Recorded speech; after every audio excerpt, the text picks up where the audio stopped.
Dana, welcome to our studio. Thank It's you. a privilege and honor to have you here with us. Thank you. You were the first woman to serve as a press secretary for a Republican That's right. administration. And you spent 2 successful years doing that. Thank you.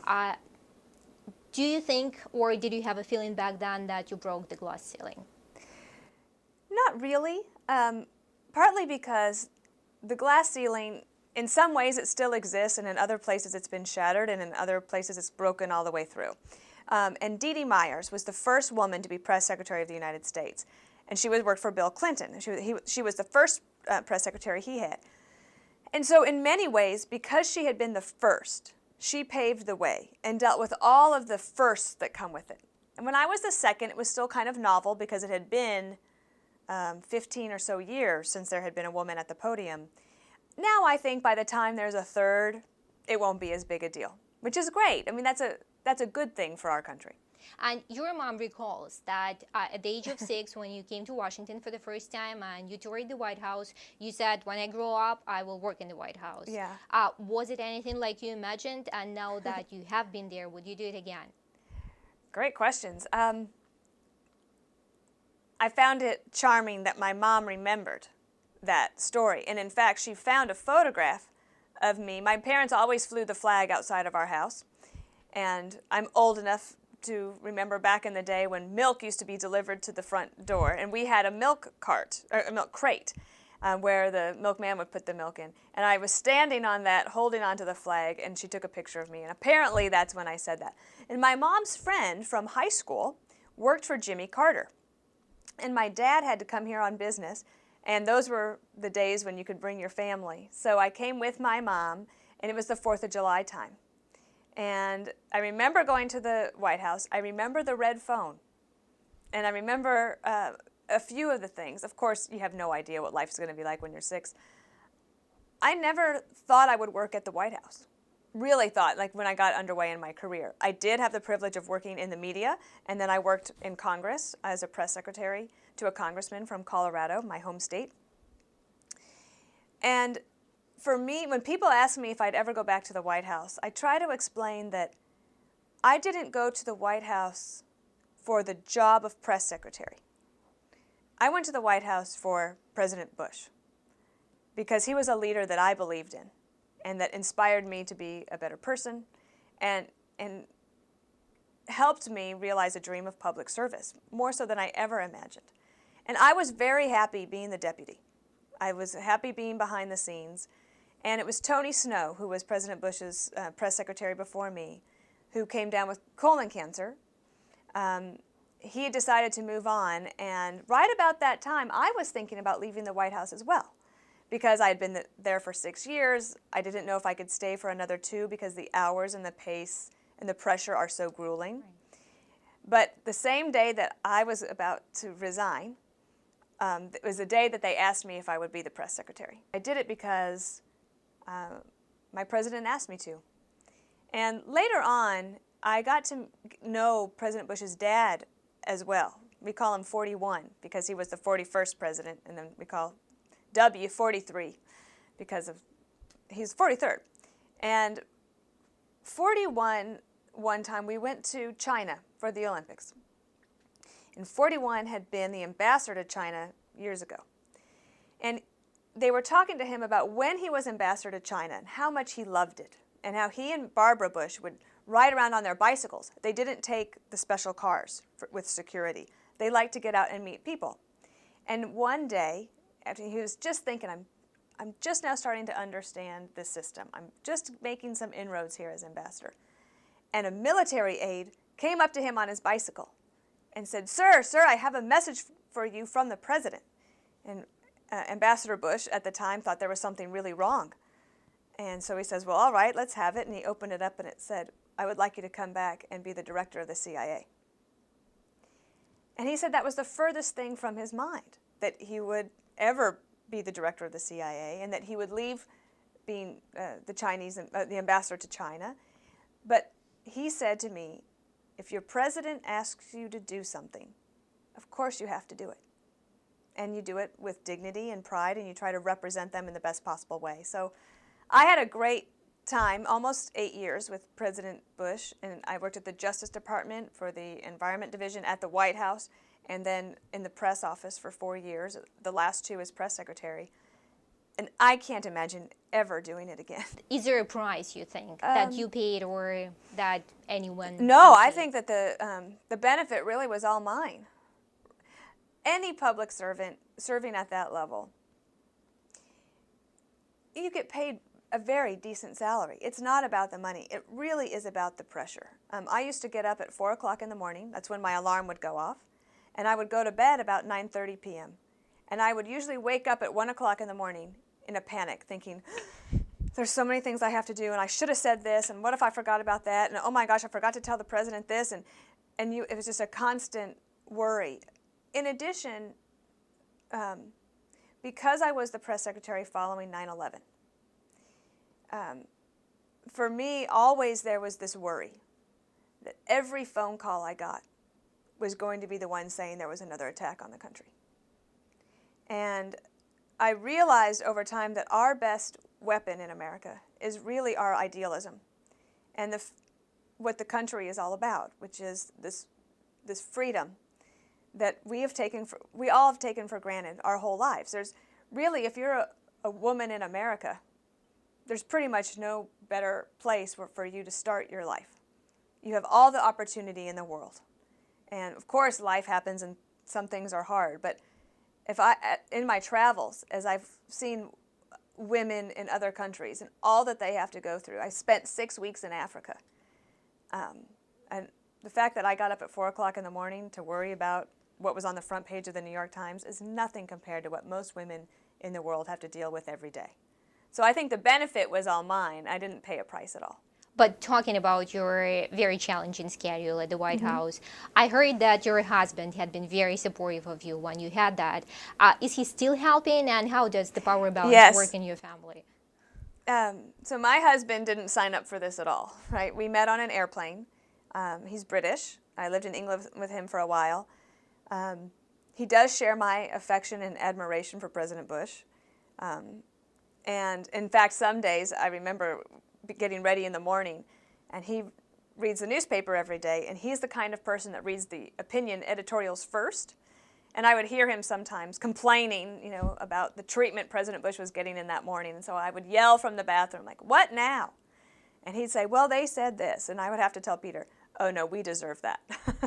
That criticism is legitimate. So because of my hours, your husband or your wife or your loved ones, your children, I don't have children, but if you had children, they really serve along with you.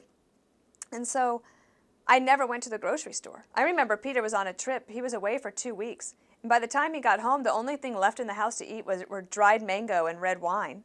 And that's what I ate, the night before he came home. What's interesting is that while my life isn't as under pressure as it used to be, my schedule is still very busy. And I'm not proud of it, but I haven't been to a grocery store in years. And he handles that. He works from home, and he handles a lot of those responsibilities because we've built in flexibility to our lives. But we're definitely enjoying being reconnected. And I heard he knows how to do laundry as well. Yes, he admitted that, although he regrets having admitted that. But mostly I feel like I just take things to the dry cleaner. And do you feel that with your example during your press secretary years and afterwards, you paved new ground in the workplace for other women in America? Sure. Well, I don't like to think that it was just me that did that. There were many people that came before me. If I think about my grandmother, who was somebody we called a Rosie the Riveter, which was a woman that worked on the World War II tanks and aircraft. My grandmother worked outside the home on my mother's side. On my father's side, my grandmother raised 9 children on our cattle ranch while her husband was away in the coal mines. And then he died very early because of the environmental impact on his lungs. So women in my family have always worked in some way or another. But let's fast forward to today. So what I find is that young women in America feel under tremendous pressure to succeed. There's a lot of competition. They're doing very well, but they always want to do better. See, if you're a woman, nothing's ever good enough.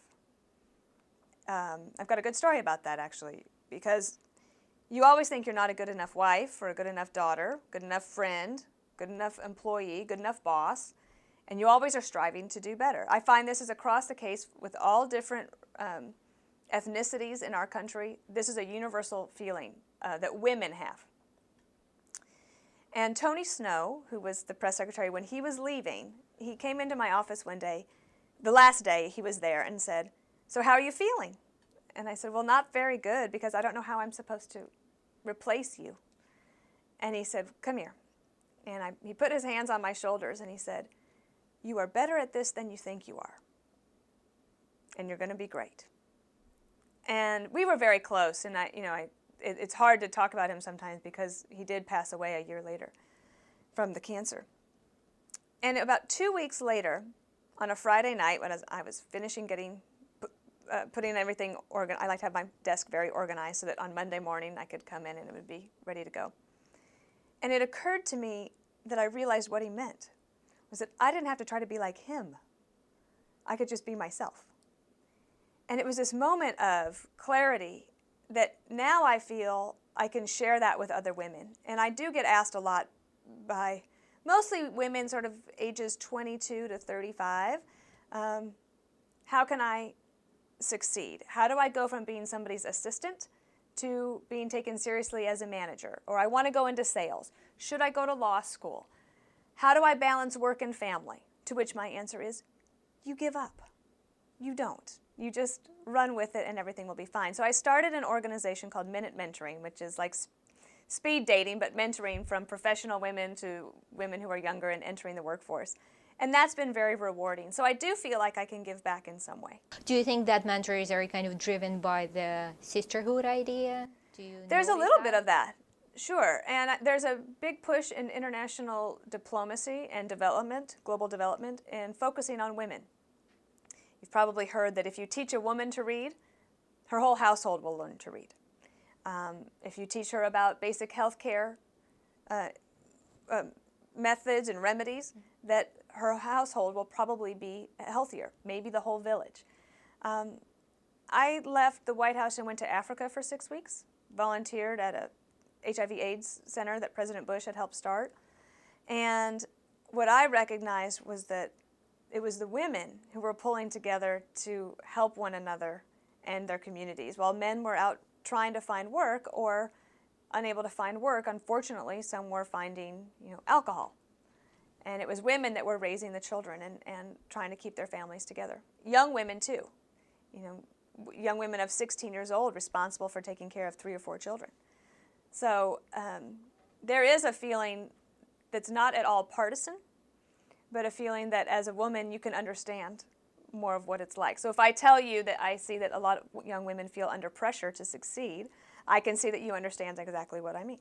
Yeah, definitely. And just following that, the last question, if you were to give one recipe of success for women who were striving to succeed in public sphere, what would it be? One, just one. We can have 3. 3. Okay, I'll give you 3. I'll give you my best one last. I really think it's important to turn off the television and read. That watching reality television, which is very popular in America now, does not feed your brain at all. It's fun for half an hour, but if you want to succeed, you have got to be reading, and reading a variety of things, from fiction and the classics to periodicals, and reading things that you don't agree with necessarily. It helps you be a more interesting, fulfilled person. Second thing I think that women really need to think about is taking care of your health is so important. It will mean the world to you going forward and will mean a lot to your families. A healthy woman makes for a healthy family. So I always tell young women to find some sort of fitness activity that you like to do now and keep with it, because it's harder to try to get fit when you're older. And the third thing, and if I had to just choose one that I would say, if you want to be successful, is you have to be true to yourself and feel grounded in whatever you do.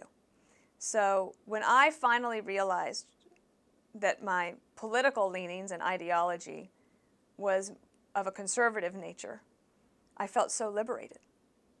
And all the opportunities I've had in my life since then have been because I have a very frank way of speaking.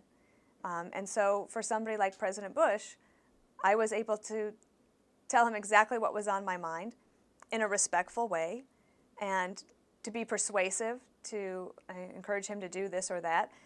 And if I wasn't persuasive, it was, yes, sir, Mr. President. And we would move on and execute what he wanted to do. But I always felt like I could go home at night, look in the mirror, and be proud of what I'd done. Thank you so much, Dana.